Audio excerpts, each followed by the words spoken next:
Leuk dat je kijkt. We zijn er weer. De stem is enigszins hersteld. Dus we beginnen er ook gelijk maar weer aan. En vergeet voor het gemak niet te abonneren en deze video te liken en te delen. Deze video wil ik het graag met je hebben over Naomi Biden. De kleindochter van Joe Biden, de president van Amerika. En de dochter van Hunter Biden. En zij wil gaan trouwen in het Witte Huis. Dus in Oekraïne vallen er ik weet niet hoeveel doden per dag. Wereldwijd komen we om in de energierekeningen. Er dreigt een wereldwijd voedseltekort, maar Naomi Biden wil in het Witte Huis trouwen.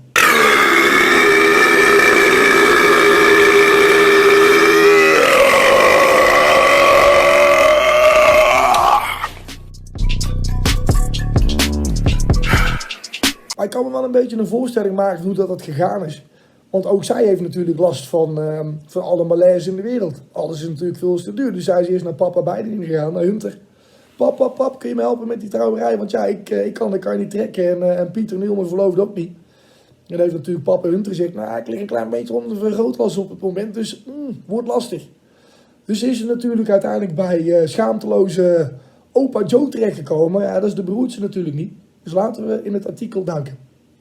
Naomi Biden, de kleindochter van Joe en Jill Biden, gaat trouwen in het Witte Huis. Zij is de oudste dochter van Hunter Biden, de jongste zoon van de Amerikaanse president. De 28-jarige Naomi Biden zal dit najaar trouwen met haar verloofde Pieter Niel.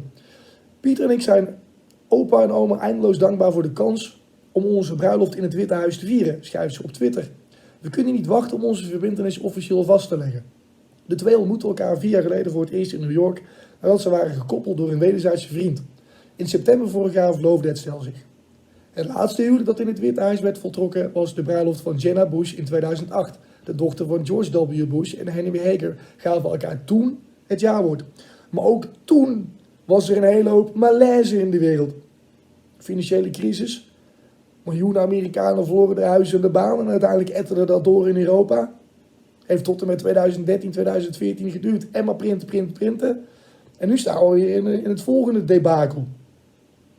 Laten we eens kijken wat er op dit moment een beetje speelt met onder het vergrootglasje van Hunter Biden. What a situation. Wisconsin Senator Ron Johnson laid it all out, joining me yesterday on Sunday Morning Futures on Hunter Biden's overseas business deals and the corruption from the FBI and the media. Joining me right now is former Arkansas governor, presidential candidate Mike Huckabee. Mike, it's good to see you. Thanks very much for being here this morning. Your reaction to what you just heard?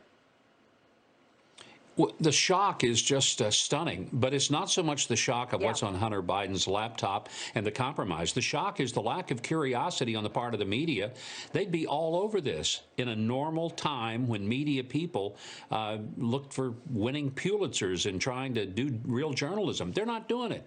I just can't imagine how they can ignore this story, why they're not asking the question, who is the big guy that Hunter Biden talked about who's getting 10% of the spoils?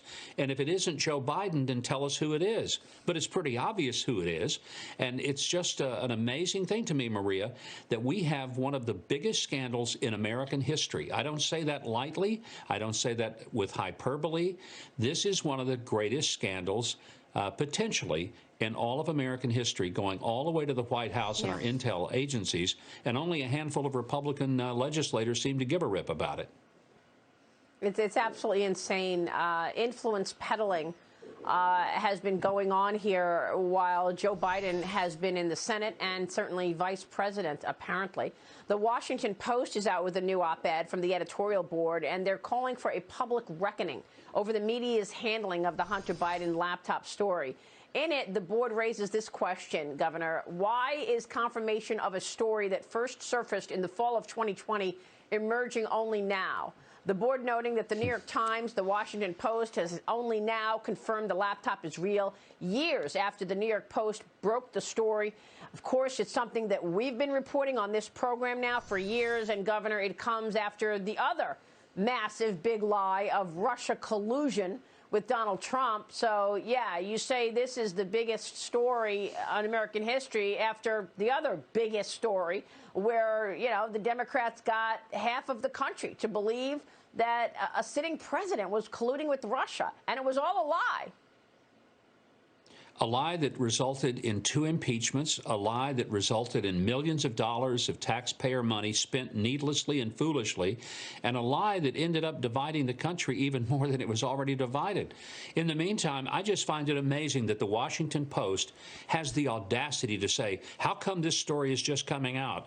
Well, maybe they ought to look in the mirror. The fact is, they buried the doggone story, just like the New York Times, just like every major network in America buried the story. Some of them knew there was something there, but they wouldn't report it because they thought that it might help Donald Trump. They forgot that the real issue was not helping Donald Trump. It's helping America. It's helping our country have an honest government. And they hid it. Twitter banned it. Facebook banned it. YouTube banned it. Who's going to account on those platforms for what they did and how it changed the trajectory of the nation and its elections? Yeah, you're right. It's absolutely incredible. And then you've got policy decisions really creating a bad situation for Americans. Energy prices soaring, gasoline up 38% in the month of February compared to the same time in 2021. The national average for a gallon of gas is now $4.18, Governor. You say single adults cannot afford food, medicine, and gas to get to the doctor. The president's prescription is to go out and buy a $70,000 electric car.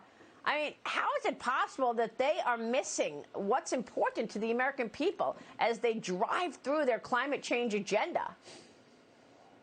Because not one of them actually gets out of a car, goes over to the pump, puts a credit card in the pump, and squeezes the handle while they're looking at that $4.18. They're being squired around by government drivers and government cars that are big gas-guzzling cars, and frankly, they don't care. They don't have to. But the single mom trying to get her kids to daycare and then get to work, the seniors who have to decide whether they can even take their medicine this month because it's taking care of their homes, heating and cooling, they care. The word that I would ascribe to the White House and to the people in the federal government right now, obtuse. They have no sensitivity, no awareness of what people are dealing with, none. You think the mainstream media is ever going to get their credibility back for missing all of these stories? We haven't even addressed the border, which is about to explode even worse than it's been for the last year. Will mainstream media ever get the credibility back? Only if they wear sackcloth and ashes for 100 years or so, because they've destroyed what credibility they may have ever. Is it possible? Maybe, but I don't think that they care. I just don't. And it's a tragedy because you will get story after story when they just don't seem to have any interest in integrity of journalism. Dus je hoort het. Hunter met zijn laptopgate en de beschuldiging van het aannemen van geld uit Rusland, Oekraïne en China. Wat bij mij tevens vraagtekens plaatst bij deze hele oorlog. Het is ongekend waar het om gaat. Het kan in potentie de grootste corruptie zijn die Amerika ooit heeft gezien op dit niveau. Dus ik ben heel erg benieuwd wat het doet. Ik volg dit persoonlijk redelijk op de voet. Nogmaals, alles is met elkaar verbonden, dus zo ook dit. En dan als klap op de vuurpijl durf je dan ook nog je kleindochter te laten trouwen in het Witte Huis. Hè? Zo kijk ik ernaar. Fuck you, 99%ers die rekening niet kunnen betalen. Fuck you als je je eten niet kunt kopen. Fuck you, fuck you, fuck you. Mijn dochter Naomi gaat gewoon trouwen in het Witte Huis. En jij kunt er op tv naar kijken als je je abonnement nog kunt betalen. Laat me weten in de commentsectie wat jij vindt van deze informatie. Vergeet ook niet te abonneren, te delen en te liken. En dan zie ik je in de volgende.